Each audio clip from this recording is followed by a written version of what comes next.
بسم اللہ الرحمن الرحیم۔ میں کچن میں کھڑی برتن دھو رہی تھی کہ اچانک ممانی کی تیز آواز میرے کانوں میں گونجی۔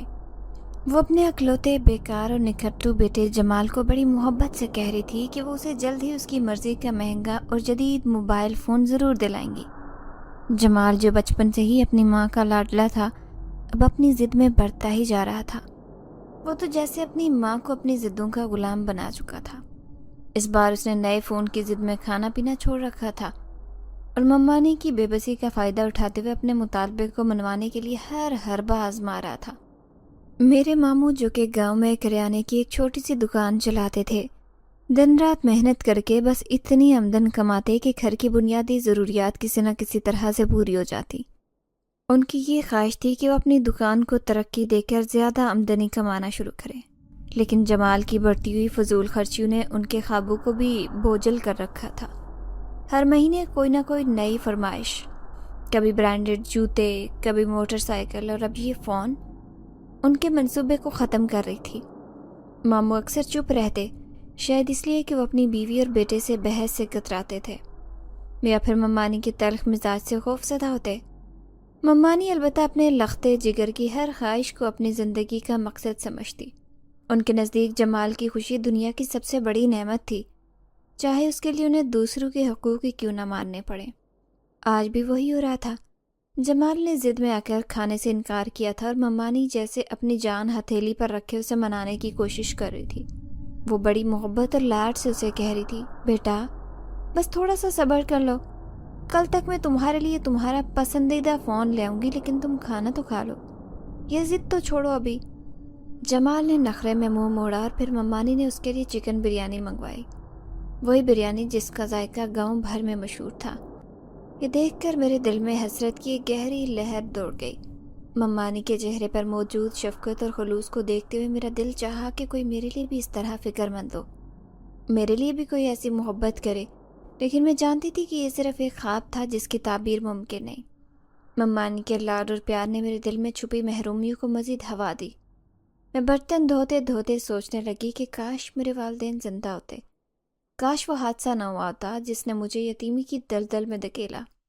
اگر میرے والدین آج زندہ ہوتے تو شاید میں بھی ان کی لاڈلی ہوتی، شاید میری زندگی بھی ایسی ہوتی جہاں میں دوسروں کے اشاروں پر نہ چل رہی ہوتی بلکہ میرے اپنے خواب اور خواہشیں ہوتی۔ میرے والدین ان کو پورا کر پاتے۔ میرے خیالات مجھے ماضی کے دھندلے اور درد بھرے مناظر میں لے گئے۔ اماں کی گود میں چھپ کر سو جانا، ابا کے ہاتھوں سے کھانے کا پہلا نوالا اور اماں کی میٹھی آواز میں کہانیاں سننا، یہ سب یادیں میرے دل کو کاٹنے لگی۔ لیکن اب میری حقیقت یہ تھی کہ میں ممانی کے گھر بس ایک کام والی ملازمہ کی طرح تھی۔ برتن دھونا، کپڑے دھونا، صفائی کرنا اور ان کے طنز اور تانے سننا میری زندگی کا حصہ بن چکے تھے۔ مجھے اپنا حال دیکھ کر رونا آ رہا تھا، لیکن آنکھوں سے آنسو بہانے کا بھی وقت نہیں تھا۔ کچن کی کھڑکی سے باہر دیکھتے میں سوچ رہی تھی کہ جمال جیسے لڑکے کو اتنے لاڈ مل رہے، اور میں جو ہر وقت ان کے لیے کام کرتی ہوں، میرے لیے کوئی نرم لفظ تک نہیں۔ میری آنکھوں کے سامنے ممانی کا چمکتا چہرہ تھا جو اپنے بیٹے کے لیے کچھ بھی کر گزرنے کو تیار تھی، پھر میرا تھکا ہوا عکس جو واضح نظر آ رہا تھا۔ آنسو چھپاتی میں برتن دھوتی رہی، دل میں ہزاروں سوال اور شکایتیں جنم لے رہی تھی، لیکن مجھے خاموشی سے سب سہنا تھا۔ برتن دھو کر میں تھکے قدموں کے ساتھ اپنے کمرے کی طرف بڑھ گئی۔ کمرہ کہنا تو شاید غلط ہوگا، کیونکہ یہ دراصل اسٹور روم تھا جسے ممانی نے میرے لیے منتخب کیا تھا۔ گھر میں اور بھی 2 کمرے خالی تھے جنہیں بڑے سلیقے سے سجایا گیا، لیکن مجھے اس کونے میں جگہ دی جہاں گھر کا سارا کاٹ کباڑ تھا۔ یہ ممانی کی سوچی سمجھی چال تھی، جیسے وہ مجھے میرے مقام کا احساس دلانا چاہتی ہوں کہ میں اس گھر میں کسی فالتو سامان سے زیادہ حیثیت نہیں رکھتی۔ کمرے کے اندر داخل ہوتے ایک بوسیدہ سی چارپائی اور پرانی ٹوٹی پھوٹی الماری میرا استقبال کرتی۔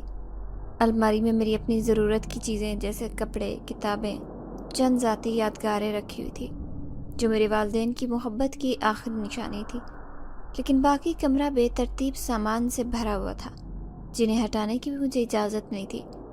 اکثر ان چیزوں کے بیچ اپنا بستر بچھاتے مجھے محسوس ہوتا کہ یہ سامان نہیں بلکہ میری زندگی کا بوجھ ہے جو ہر طرف پھیلا ہے۔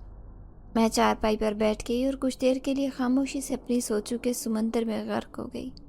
میری یادیں میرے لیے ماضی بن گئی تھی، جب زندگی کتنی حسین اور خوشگوار تھی۔ وہ دن یاد آیا جب میں اسکول سے لوٹی تھی تو اماں میرے لیے میٹھے چاول بناتی اور ابا اپنی دکان سے میرے لیے کچھ کتابیں اور کبھی چوڑیاں لے کر آتے۔ مجھے ان کی محبت اور شفقت ایک مضبوط ڈھال کی طرح محسوس ہوتی جو مجھے دنیا کے ہر غم سے بچاتی۔ لیکن پھر وہ دن آیا جب ایک حادثے نے میری دنیا کو یکسر بدل دیا۔ میں اس لمحے کو کبھی نہیں بھول سکتی جب مجھے اپنے ماں باپ کے انتقال کی خبر ملی۔ میں اس دن اسکول سے واپس آئی اور سامنے اماں ابا کی بے جان لاشیں تھیں۔ میری آنکھوں کے سامنے سب دھندلا ہو گیا۔ ایسے محسوس ہوا کہ میرے پاؤں کے نیچے سے زمین نکل گئی ہے اور میں ایک بے کنار خلا میں گر رہی ہوں۔ وہ دن میری زندگی کا سب سے برا دن تھا۔ میں پھوٹ پھوٹ کر رو کر بے بسی کا اظہار کر رہی تھی، لیکن میرا غم کم ہونے کے بجائے بڑھتا گیا۔ میرے ماموں، جو میرے ماں باپ کے اکلوتے قریبی رشتہ دار تھے، مجھے اپنے ساتھ لے آئے۔ وہ اپنی حیثیت کے مطابق میرے لیے کچھ کرنا چاہتے تھے، لیکن ان کی بیوی میری ممانی نے شروع سے ہی میرا استقبال صد مہری اور کڑوے جملوں سے کیا۔ مجھے آج بھی یاد ہے کہ جب میں پہلی بار اس گھر میں داخل ہوئی تو ممانی نے غصے سے کہا تھا، یہ گھر دارالامان نہیں ہے کہ جسے مرضی ہو یہاں پر لے آیا جائے۔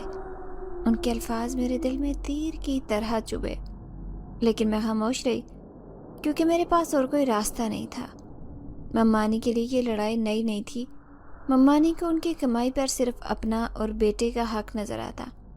وہ ہمیشہ یہی کہتی کہ ان کے شوہر کی کمائی پر کوئی اور حق نہیں جتا سکتا۔ اب میری موجودگی ان کی برداشت سے باہر تھی۔ ماموں کی بے بسی دیکھ کر میرا دل خون کے آنسو روتا۔ وہ میرے حق کے لیے کچھ کرنا چاہتے تھے، لیکن ممانی کے تانوں اور لڑائیوں کے آگے ہار مان جاتے۔ میں اپنے بستر پر لیٹی سوچ رہی تھی کہ ہمارے والدین کا وجود ہمارے لیے کتنا قیمتی ہوتا ہے۔ ان کے بغیر دنیا کے رحم و کرم پر ہوتے ہیں ہماری کوئی فکر نہیں کرتا۔ یہ حقیقت میری رگوں میں اتر رہی تھی کہ میرے لیے اس دنیا میں کوئی نرم گوشہ باقی نہیں۔ مجھے یتیمی کا کڑوا زہر ہر لمحے پینا پڑ رہا تھا اور اس کا اثر میرے دل پر گہرا ہو رہا تھا۔ رات کے سناٹے میں جب سب سو چکے تو میرے آنسو دوبارہ گرنے لگے۔ میں نے آدھی رات کو اٹھ کر وضو کیا، 2 نفل ادا کی اور رب کے حضور خوب روئی، اپنی بے بسی اور دکھ اس کے سامنے رکھے۔ میں نے دعا کی کہ مجھے اس اندھیری گلی سے نکال دے، میری تنہائی اور محرومی کو ختم کر دے۔ میرے دل کی ساری باتیں بیان کرنے کے بعد مجھے راحت محسوس ہوئی، جیسے میرا بوجھ ہلکا ہو گیا ہو۔ پھر میں بستر پر لیٹ گئی اور نیند کے آغوش میں چلی گئی، یہ امید لیے کہ شاید کل کا دن آج کے دن سے بہتر ہو۔ اگلے دن صبح میں کچن میں کھڑی ناشتہ بنانے میں مصروف تھی، روٹیاں پکا رہی تھی اور ساتھ انڈے فرائی کر رہی تھی۔ میری طبیعت ٹھیک نہیں تھی، لیکن گھر کے تو کسی کام کا انتظار وہ نہیں کرتے تھے۔ ابھی میں انڈے فرائی کر رہی تھی کہ اچانک جمال کچن میں آ دھمکا۔ ہمیشہ کی طرح ہنسی مذاق کے بہانے مجھے تنگ کرنے لگا۔ پہلے اس نے کہا، یہ کیا بنا رہی ہو؟ لگتا ہے کھانے کے قابل نہیں ہوگا۔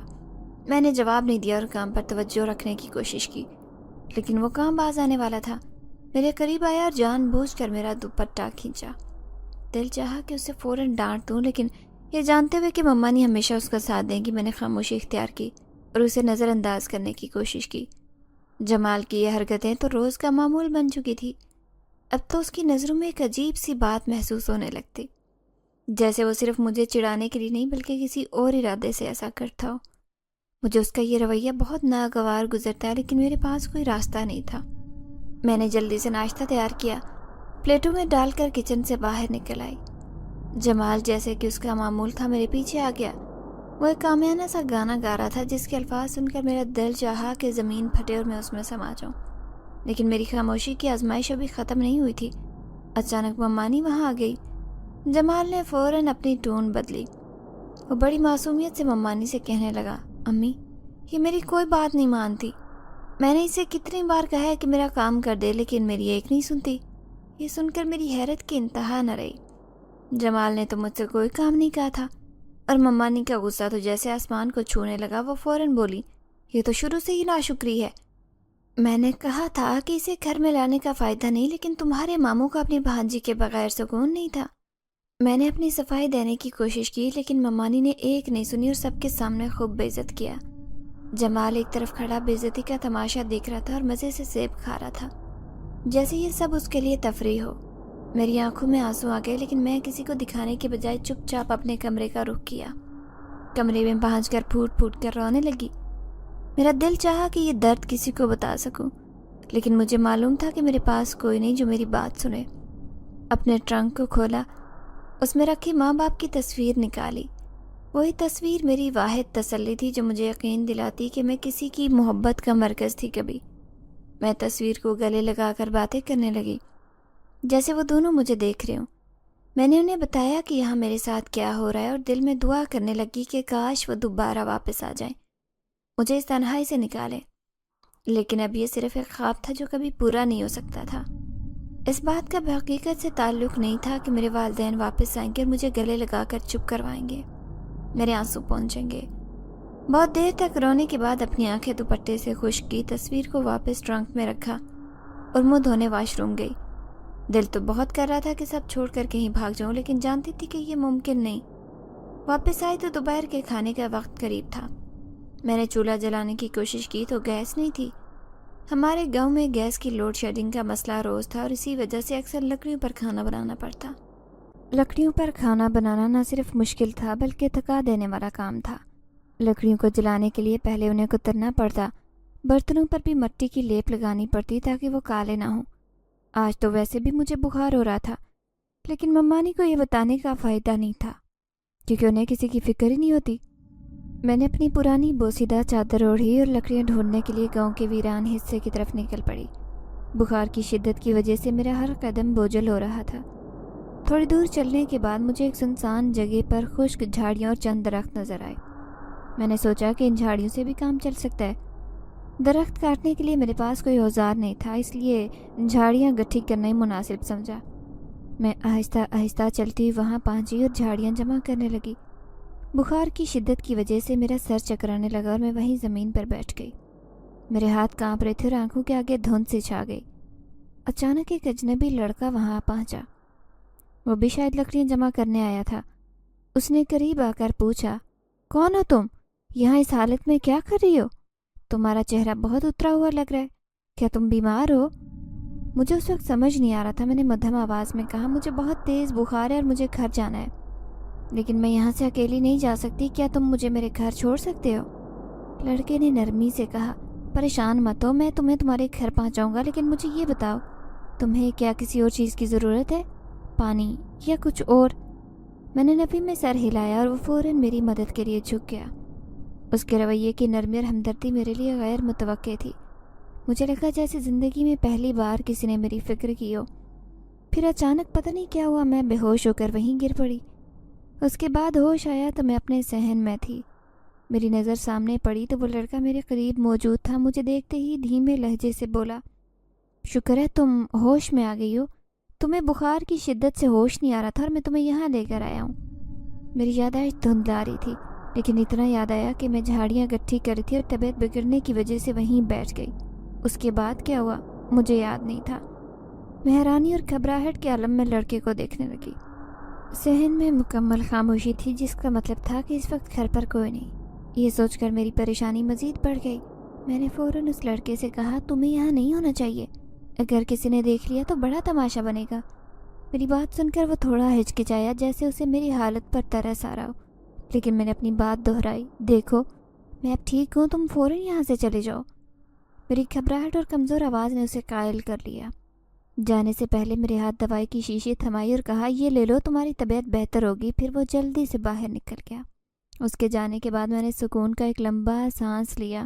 میری پریشانی کا ایک پہاڑ جیسے سرک گیا، لیکن بخار کی شدت اور حالیہ واقعات کی الجھن نے میری طبیعت مزید بوجھل کر دی۔ میں نے ہمت جمع کی اور کچن میں جا کر پانی کا گلاس لیا، پھر دوائی کھائی۔ دوائی کھانے کے بعد جیسے ہی کچن سے نکلی، میری نظر صحن میں پڑی تو وہاں پر جھاڑیاں صاف نظر آ رہی تھی۔ وہ لڑکا نہ صرف مجھے یہاں چھوڑ گیا تھا بلکہ جھاڑیاں بھی یہیں رکھ گیا تھا میرے ساتھ۔ میرے دل میں اس کے لیے ممنونیت کا جذبہ پیدا ہوا۔ زندگی میں پہلی بار مجھے کسی اجنبی کی مدد نے اتنا سکون دیا۔ مجھے لگا دنیا میں ابھی بھی کچھ لوگ ایسے ہیں جنہیں دوسروں کی فکر ہوتی ہے۔ میں نے طبیعت میں کچھ سدھار محسوس کیا تو جلدی سے کھانے کی تیاری کرنے لگی۔ اگر ممانی کو کھانا تیار نہ ملتا تو انہوں نے گھر میں طوفان برپا کر دینا تھا۔ آج میرے اندر مزید ان کی کڑوی کسیلی باتیں سننے کی ہمت نہیں تھی۔ لکڑیاں جلانا آسان کام نہیں تھا، لیکن میرے پاس کوئی اور راستہ نہیں تھا۔ میں نے جلدی سے لکڑیاں ترتیب دی اور چولہا جلایا۔